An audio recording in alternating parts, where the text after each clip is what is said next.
මම සමාධි. ගමේ දුප්පත් පවුලක ගැහැණු ළමෙක්. ඒත් මට ලොකු සිහිනයක් තිබුණා. පාසලට ගියේ හැම දවසක්ම මට අභියෝගයක් වුණා. මට තිබුණේ පරණ ඇඳුම්, පරණ පොත්, ඉරුණු බෑග්.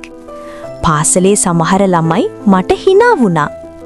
ගෙදර කෑම නැති දවස් තිබුණා, බඩගින්නෙම පාඩම් කළ දවස් තිබුණා. මගේ හිතේ තිබුණේ එකම අදහසක්. මම ඉගෙන ගත්තොත් තමයි මේ ජීවිතය වෙනස් වෙන්නේ. O level ලං වෙද්දී ටියුෂන් නැතිව විභාගය පාස් වෙන්න පුළුවන් වෙයිද කියලා මට බය හිතුණා.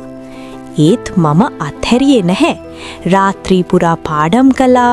මට hina වූ අයගේ වචන මට ශක්තියක් වුණා. විභාග ශාලාවේදී මම ගැඹුරු හුස්මක් අරගෙන පිළිතුරු ලියන්න පටන් ගත්තා.